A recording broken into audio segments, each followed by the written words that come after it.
The bridge hung between clouds and lightning, an old skeleton of glass and steel shaking in the wind. Below, the city stretched forever, towers burning like candles in a storm. Above, thunder rolled, a deep animal sound that made even the metal tremble. Jace Arlen's fingers slipped on the rail. The cable hummed under his boots.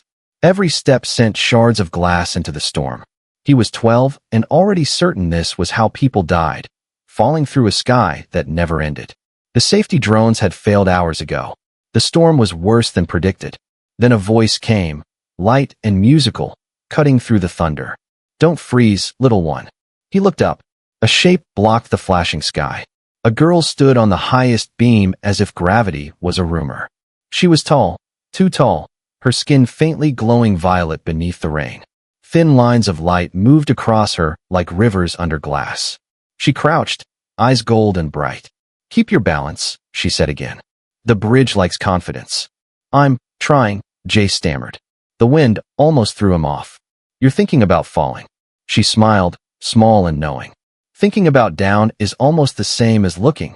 Another flash of lightning showed her more clearly. She couldn't have been older than him, but her body was built from another world. Long limbs, silver hair, patterns pulsing like heartbeat light. A Tolkien, one of the giant children who lived in the high districts, where air was thin and pure. The bridge screamed as a new gust hit. Jace crouched low, panic closing his chest. "Want help?" she asked. He nodded before pride could stop him. The girl laughed softly, the sound like wind chimes. "Then take it." She lowered her hand. Her palm was wider than his chest. Jace hesitated, then stepped forward, boots skidding. The bridge cracked again. He jumped. For one terrible second there was only falling, and then warmth. Her fingers closed gently around him, steady as earth. She lifted him onto the main girder as easily as someone moving a kitten. When she set him down, the metal no longer felt like it would betray him. "I'm Kara," she said. "Jace." His legs shook, but he tried to stand tall. "You're small, Jace. You're huge." She grinned. True. The storm howled, but around them it seemed quieter, like the sky was holding its breath.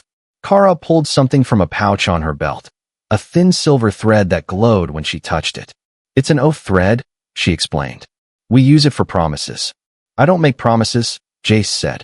"They break too easy. Then you make weak ones." She tied the glowing thread loosely around his wrist. The light pulsed once and cooled. "There. Now you owe me nothing, and I owe you once. Fair trade." He frowned. "Why would you owe me?"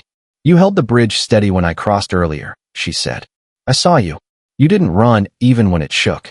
That helped me." He blinked. "I just didn't want anyone else to fall." "Then you're brave or stupid. Both good traits." She stood, looking east where the storm turned the horizon silver. "We both have to go before the patrols close the ridge. Will I see you again?" Kara tilted her head, her skin shifting from violet to soft blue. "Maybe, if your sky and mine ever touch again." The wind lifted her hair like banners. She crouched, balanced on the beam, and for a moment looked carved from lightning itself. "What's that word you said, oh thread?" Jace asked.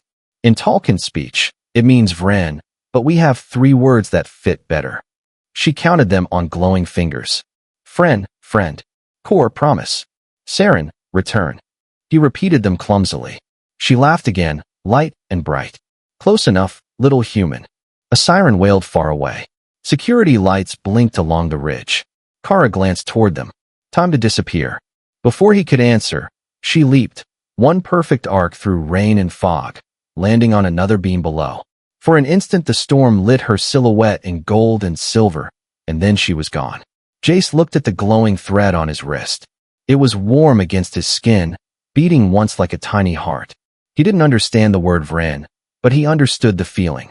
Years later, when the news feeds showed the Tolkien districts burning and the government declaring them too dangerous to live, Jace would still feel that warmth. He would replay that day, the bridge, the promise, the light in her eyes, and know that one moment of courage could last a lifetime. That was the day the drawbridge promise was made, and it would not be forgotten. 20 years later, the same city gleamed like polished steel under a cold sun.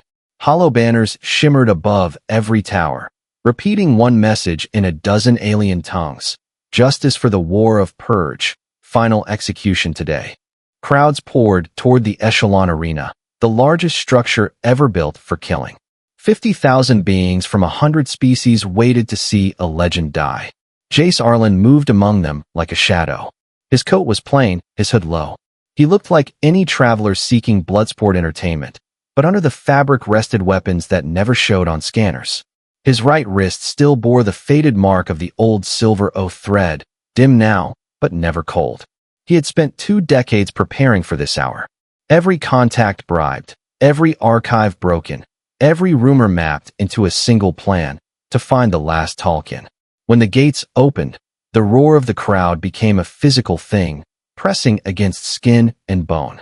The arena floor was pure white sand meant to show every drop of blood. The walls rose in spiraling crystal, amplifying every breath, every scream. Jace found his seat halfway up the middle tier, perfectly placed between the main exit and the upper maintenance corridor. His eyes scanned the security drones, counted the guards, timed the rotations. Then the gates below opened again, and the noise changed, less cheers, more awe. She stepped out in chains thick enough to anchor ships.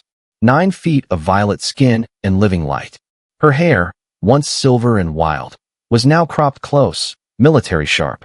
Scars lined her arms in intricate patterns that almost mirrored the glowing veins beneath.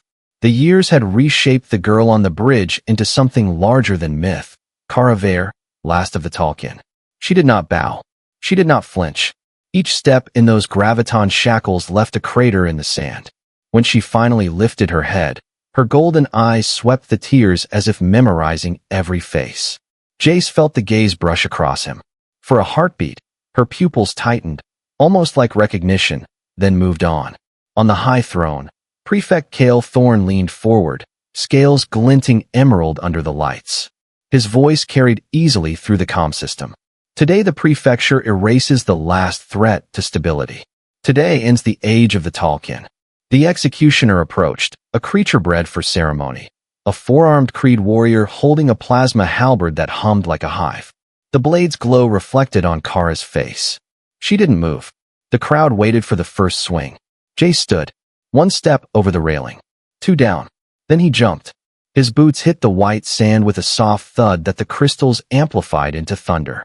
The entire arena fell silent. Kara turned sharply, eyes narrowing. The executioner froze, unsure whether this was scripted drama or intrusion. Jace's hand rested on the custom pistol at his hip, a weapon designed for exactly one purpose, piercing Creed armor. "Sorry," he said, voice calm but carrying. "Public executions aren't really my thing." A ripple went through the spectators. Cameras pivoted, catching his face as he pulled back the hood. The networks began to whisper his name almost instantly. Jace Arlen, former Terran operative, war criminal, ghost of the Rim. "I invoke the right of shared burden," he announced, quoting from an old legal code buried in prefect law. Section 9. The condemned may receive a champion. Her guilt becomes ours, her innocence proven together. The prefect's eyes flashed violet with rage. "That code is extinct. Then so is your justice," Jace replied. "Refuse me, and the feeds will broadcast your fear across the galaxy."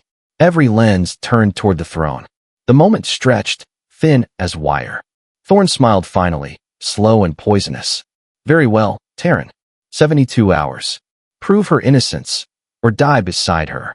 Kara's shackles dimmed as control fields powered down. Guards hesitated, unsure whether to escort or to flee. She looked down at Jace, really seeing him now. He was older, harder, but the eyes were the same, bright, defiant, stubborn. "You," she said, voice a low vibration that reached his bones. "The child from the bridge." He touched the faded thread on his wrist. "Told you I'd return." Her lips parted in disbelief, then curved into something halfway between anger and wonder. "You're mad." "Probably," he said, "but I'm also on your side." The crowd erupted again, half cheering, half shouting in confusion. Drones circled, broadcasting every angle. Across the galaxy, millions watched a human stand between a government and its execution. Above them, thunder rolled again, the same sound that had once shaken a broken bridge. The drawbridge promise had come due. The air beneath the arena tasted of rust and ozone. The guards had marched Kara and Jace through corridors carved from crystal and steel, down into the spire's underbelly where light seldom reached. Cameras watched from every corner, but Jace's internal map had already marked each one. He'd studied these tunnels for years, every vent, every blind spot, every flaw in the prefecture's perfect machinery. The cell they threw them into was meant for giants. Kara could stand upright. Jace could have built a house inside it. The door sealed with a hiss, and silence replaced the roar of the crowd. For a long moment neither spoke. Kara paced, each step echoing like a drumbeat. Jace sat cross-legged near the energy barrier, counting the rhythm of the pulse inside its field. He'd need that later. "You shouldn't have come," she said at last. Her voice was lower than he remembered, richer, shaped by command and loss. "I didn't come to ask permission. You came to die." She turned, eyes like molten metal. "They'll kill you to make a point. They can try." She studied him, the small human who'd stepped between her and a weapon built to kill titans. "The boy from the bridge," she murmured, "still chasing storms. And you," he said, still standing in chains. Her bioluminescent patterns flared faint blue, confusion or maybe surprise. "You planned this." "Every second." He tapped the side of his head. 3 years infiltrating prefect networks. 5 to gather the codes. I knew where they'd bring you the moment I saw the warrant. Kara folded her arms. The motion was effortless power. "For what? You think you can steal a trial from them?"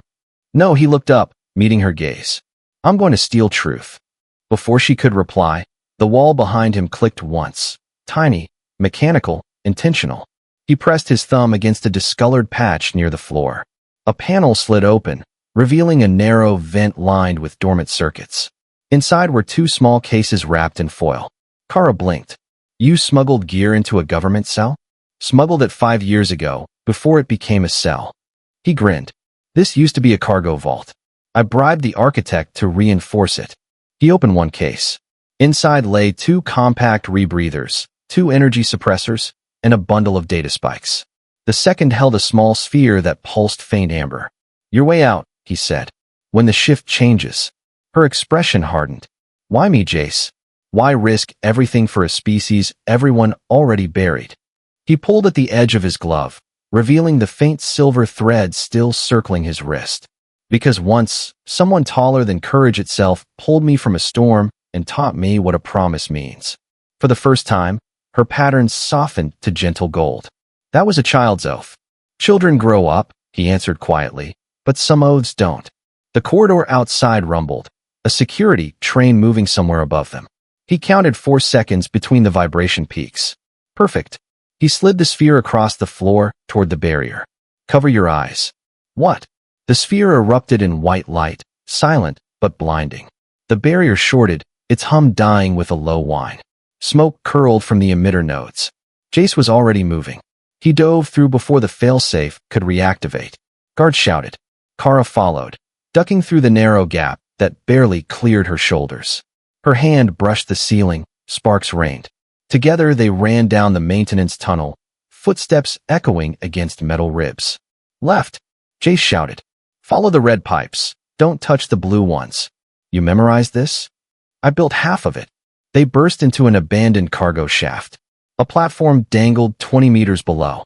Without hesitation, Kara jumped, landing in a crouch that cracked the steel. She looked up, held out her arm. "Jump." He dropped. Her hand caught him mid-fall, lowering him as if gravity were optional. For a heartbeat, they stood exactly as they had decades ago, her hand around him, lightning above replaced by shadow below. "Still think you shouldn't have come?" he asked. She smiled, faint and fierce. "I think we just declared war." Somewhere far above, alarms began to scream. The prefecture had realized their champions were missing. Jace pulled the rebreather over his face and nodded toward the descending corridor where old maintenance lights flickered like dying stars. "Welcome to the Underspire," he said. "Home of ghosts, rebels, and the truth they buried." Kara adjusted her chains into makeshift armor and followed. The drawbridge promise was alive again, and the world above had no idea what was coming. The Underspire breathed like a wounded animal. Pipes hissed. Steam bled from broken valves. The lights above flickered sickly green, turning Kara's violet skin into shadowed metal. Jace moved ahead of her, small and fast, his boots silent on the mesh flooring. She followed like a thundercloud, silent, dangerous, unmissable. They'd descended 12 levels since breaking out, deeper than most citizens even knew existed. Here, the air tasted of copper and dust. Above, the government built its glittering towers. Down here, old industries and forgotten people rotted in the dark. You've walked this before, Kara said quietly. 100 times, Jace replied. Mapping, waiting for the right moment. He stopped at a junction where 6 tunnels met. He pressed his palm against a wall streaked with rust. A faint shimmer passed through the surface, an invisible lock acknowledging its master. The metal split open, revealing a small room stacked with crates and hollow screens. Inside, everything gleamed new. Guns, tools, clean water. Kara raised an eyebrow. You built a war bunker under their capital? Preparation, Jace said, rummaging through a crate. They always said humans were impulsive. I took offense. He tossed her a rifle sized for her arms, a heavy-frame plasma carbine modified with a Tolkien grip. She examined it, impressed despite herself. You designed this? Based on your people's schematics, he said. It recognizes your biofield. Won't fire for anyone else. Her glowing patterns shifted to soft gold, a Tolkien sign of approval. You learned our language, our tech. Had to. I was chasing a ghost. He powered up a hollow projector, and blue light spilled across the dusty room. A model of the spire unfolded, towers like blades, veins of power and data linking everything to one pulsing core. This, Jace said, pointing to the heart, is the prefect's hidden vault. The place that holds the proof of what really happened to your people. Shipments, or orders, the decision to burn your cities. We find that, we expose everything. Kara's eyes narrowed. And when the truth is known, you think the galaxy will suddenly care? He met her gaze. I think lies rot from sunlight. I'm just here to break the roof open. Before she could answer, an alarm shrieked through the tunnels. On one of the monitors, red blips bloomed like blood. Merc squads, Jace said. Corvex trackers. They've already breached level 13. Kara's muscles tensed, her patterns shifting to deep crimson. Then we fight. Not yet. He grabbed a small disc from the table, a proximity jammer. We lead them away first. They slipped out through a maintenance shaft. The underspire stretched before them like a maze built by mad gods. Machinery hummed in the dark. Somewhere far above, the upper city's music leaked down as ghostly echoes. Jace moved with practiced precision, cutting through alleys of broken conduits. Kara followed close behind, silent despite her size. For all her bulk, she moved like liquid power. It was easy to forget she could crush him with one hand. The first mercenaries arrived sooner than expected, 6 shapes in adaptive armor, helmets reflecting ghost light. Jace ducked behind a collapsed bulkhead and gestured. Kara didn't wait for orders. She stepped into the open. The mercs raised their rifles. Too slow. She hit them like gravity reasserting itself. One blow sent a man flying across the corridor. Another shattered a plasma shield. Jace rolled from cover, firing clean, disciplined bursts. He never missed. When the noise ended, smoke filled the corridor and the floor glowed with spilled energy. Jace caught his breath. You still hit harder than physics allows. Kara tilted her head. You still talk too much during battles. They shared a brief smile, something fragile in the ruin. Then a distant rumble shook the floor. On the monitor clipped to Jace's wrist, an entire section of tunnels blinked red. They're collapsing levels, he said grimly. Prefects cutting off the exits. Kara looked toward the ceiling where dust rained like snow. He thinks he can bury us. Jace pulled a small detonator from his pocket. Good, because I've already mined the walls. He pressed the trigger. Explosions echoed through the underspire. Not random destruction, but precision chaos. Whole corridors fell inward, sealing pursuers behind them. Shockwaves chased them as they ran, lights dying one by one. They burst out into an ancient transit chamber, its roof open to a shaft of dim starlight. Air tasted clean for the first time in hours. Kara turned to him, eyes glowing fierce gold. That wasn't escape, she said. That was war. Exactly, Jace replied, sliding a fresh charge into his weapon. And we just fired the first shot. Far above, in the glittering towers of the prefect's city, the alarms of panic began to ring. The storm had found its way back into the heart of power. And the promise born. On a broken bridge was about to shake the stars. The explosion still rolled through the lower levels when Jace and Kara reached what looked like a dead-end platform. Rusted doors sealed off every side. Overhead, a broken sign flickered 2 words in 3 languages. Archive Sector 0. Kara tilted her head. Old government storage. Abandoned. Not abandoned, Jace said, brushing grime off a control panel. Forgotten. He tapped a code into the dust-coated keys. A hiss answered, followed by a slow mechanical sigh. The doors split open, revealing a hall of glass cylinders filled with faint blue light. Within each, fragments of data crystals floated like frozen stars. Kara stepped inside, her glow reflecting against the countless mirrors. What is this place? The first version of history, Jace murmured, before the prefect rewrote it. A figure moved in the darkness ahead. Old, thin, wrapped in cables like veins. Its eyes flickered between human brown and Tolkien gold. It smiled. At last, the stranger rasped. Someone who remembers the sound of truth. Kara's hand went to her rifle. Identify yourself. Archivist Tovin, the figure said, bowing slightly. Keeper of forbidden memory. Your people built this place. The prefect thought he destroyed it. Jace lowered his weapon. We need proof of the purge orders, the real reason behind it. Tovin gestured toward a console that hummed with dormant power. Then you seek the Cinder record. Only the living code of a Tolkien can wake it. His eyes settled on Kara. You are the last key. Kara hesitated. And if I open it, then the galaxy will see who burned your world, and why. Jace stepped closer. Do it. She placed her palm on the console. Her bioluminescent lines flared brilliant white, streaming into the circuits. The air trembled. Images burst from the walls, holograms of fleets descending, orders signed by Cale Thorne himself, contracts selling Tolkien survivors into private labor colonies. The words resource acquisition flashed again and again. Kara staggered back. They killed us, for profit. Tovin nodded sadly. The Tolkien heart metal could power entire worlds. They feared your independence, so they called it mercy. Rage painted Kara's skin crimson. We end them, she whispered. Jace's eyes narrowed. Not yet. We need to get this to the surface. He pulled a small cube from his belt and linked it to the console. Data began streaming in a cascade of light. Give me 90 seconds. The floor trembled, heavy boots, approaching fast. The mercs had found another route. 70 seconds, Jace said. Kara moved to the doorway, gripping her rifle. They come. The first mercenary entered, armor reflecting the archive's glow. Kara fired once. The shot tore through 2 of them. Jace didn't look up, hands flying over the panel. 40 seconds. More soldiers poured in. Kara fought like thunder given form. Every strike precise, every motion a storm. Sparks rained from shattered machinery. When one merc's blade grazed her side, she ignored the wound and crushed him against a pillar. 10 seconds, Jace called. Make them count, she answered, voice iron. The last file sealed with a hiss. Jace yanked the cube free and turned toward her.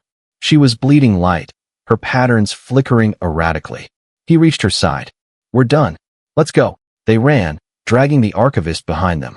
Tovin guided them through a maintenance shaft leading upward. The old man laughed softly, even as alarms blared. The truth runs faster than fire, he said. You cannot stop it now. When they emerged into a ventilation corridor, the roar of collapsing machinery followed. Tovin stopped, breath shallow. My work is finished. Go. He pressed a thin shard of glass into Jace's hand. A passkey. It will open the prefect's personal vault. The rest of the record waits there. Before Jace could reply, the floor beneath them gave way. Kara caught his arm, flinging him to safety even as she fell halfway through the gap. He grabbed her wrist, straining. Don't you dare, he shouted. She smiled through pain. Still terrible at balance, human. With one final pull, he hauled her up. They collapsed together on the steel floor, laughing despite the chaos. Around them, the underspire burned blue with failing energy conduits. Kara looked at him, her eyes reflecting firelight. You said you wanted truth, she whispered. Now you have it. What will you do with it? Jace pocketed the glowing cube and stared upward toward the city that had built its empire on lies. I'll make sure they choke on it. For the first time in 2 decades, Kara smiled without anger. Then let's go feed the galaxy. Above them, thunder cracked again, the sound of the storm remembering its promise. The elevator cage screamed as it climbed. Sparks dripped from its cables like molten rain.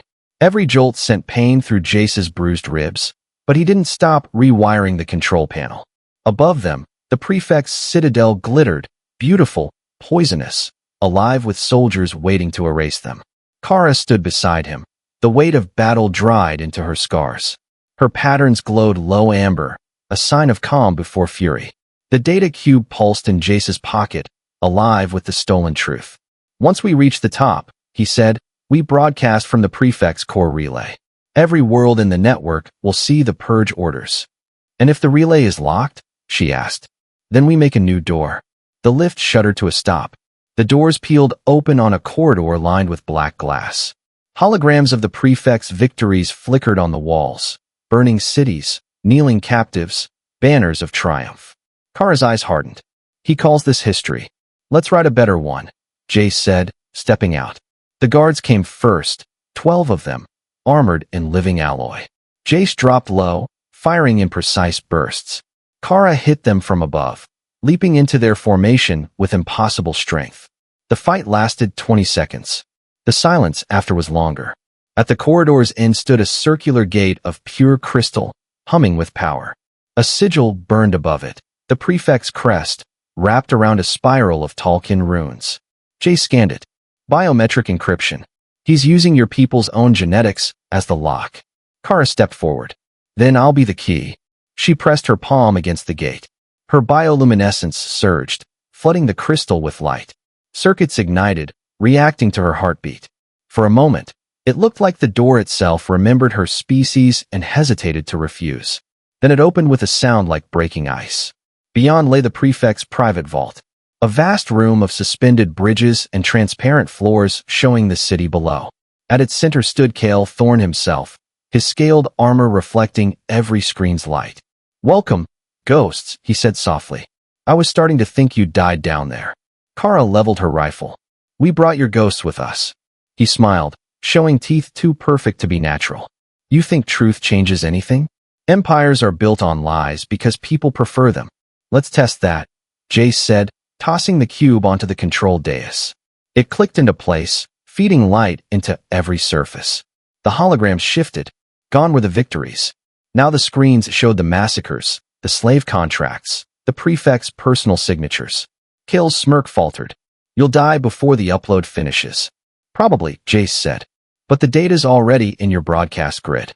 You'd have to shut down the spire to stop it. The prefect drew a blade of crackling plasma. Then I'll start with you. He lunged. Kara met him halfway. Metal rang against metal, light flaring like miniature suns. She was stronger, but he was faster. The duel became a storm of sparks and thunder. Jace worked at the console, forcing the upload faster, overriding safeties. 30 seconds, he shouted. Kara caught the blade in her bare hand. Molten energy seared her skin. She twisted, sending the weapon spinning away. Thorn struck with his claws, raking her shoulder. She stumbled. Jace pulled his pistol and fired once. The round struck the floor at Thorn's feet, releasing a web of electric charge. The prefect screamed as his armor locked. Kara rose again, breathing hard, and looked at Jace. You could have killed him. Justice isn't death, he said. It's exposure. The vault lights dimmed. Across the spire, screens flared with the truth, the purge, the greed, the stolen lives. Billions watched as their so-called savior was revealed a butcher. The city erupted in noise, shouts, alarms, rebellion. Kara turned toward the panoramic window. You did it. No, Jace said, slipping the empty cube back into his belt. We did. Outside, riots bloomed like wildfire. Power grids flickered, the old empire fracturing under its own reflection. Cale Thorn's voice trembled from behind them. You think they'll thank you? You've unleashed chaos. Kara glanced back, eyes glowing fierce gold. Then let the galaxy learn what freedom sounds like. She fired once, not at him, but at the ceiling. The blast shattered the glass roof, letting the storm pour in. Rain mingled with the city's sparks as thunder rolled above the tallest tower of the spire. Jace looked up at the falling water, each drop catching the lightning. You still like storms? He asked. Kara smiled faintly. I never stopped. Below them, the spire burned, not with fire, but with truth. The storm had come full circle, and humanity had brought it back. The spire's upper decks burned like sunrise. Fire trailed down from its shattered crown, mirrored in the black clouds above. Lightning flashed through the rain, catching the falling glass in silver bursts. The city below was awake now, not in celebration, but rebellion. Alarms echoed like a second heartbeat. Somewhere, people were chanting her name, Karaver, the Tolkien who lived. She stood at the edge of the broken vault, the wind clawing through her hair, her wounds steaming in the downpour. "It's over," she said softly. Jace, crouched beside a ruined console, shook his head. Not yet. He keyed in the last command, linking the prefect's network to a wider system. "The truth's out, but chaos spreads faster than lies. We need order, something better than revenge." Kara turned to face him.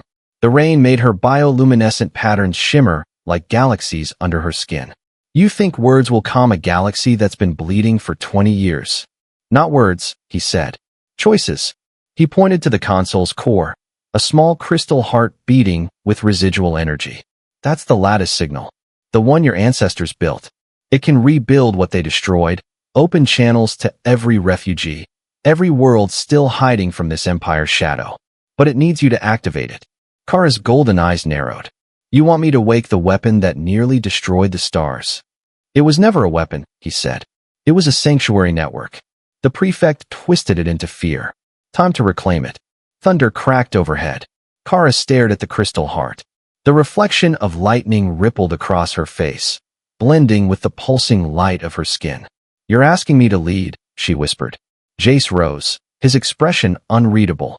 "No, I'm asking you to build." For a long moment, she said nothing. Then she stepped forward and placed her hand on the core. The chamber filled with light, so bright that Jace had to turn away. The storm outside seemed to pause.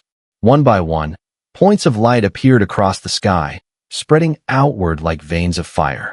The lattice was waking. Across the galaxy, forgotten stations blinked to life. Old ships powered on in silent orbits. Vaults unsealed. Broadcasts carried a single message in every tongue. No more chains. No more silence. The lattice welcomes all. Kara's voice followed the signal, calm and resolute. "We do not rebuild for revenge. We rebuild for life. The Tolkien, the Terrans, every voice once silenced. This is your home now." Jace watched her, drenched and glowing like the dawn. "You realize," he said, "you've just painted a target the size of a galaxy on yourself." She smiled, tired but unbroken. "Then they'll know where to find hope." The prefect's armies fractured overnight. Half defected to the new cause, the rest fled. Within days, entire sectors had declared independence under the Lattice Accord. The storm had broken, but peace, fragile and uncertain, finally took its first breath. Weeks later, Jace stood on the balcony of the rebuilt spire. Below him, humans and Tolkien worked side by side, repairing what war had devoured. Floating gardens climbed toward the light. The air was filled with music instead of gunfire. He touched the silver thread still wrapped around his wrist. It had gone dull now. Its glow transferred somewhere else, to her. Kara stepped out beside him, barefoot, her scars softened to silver.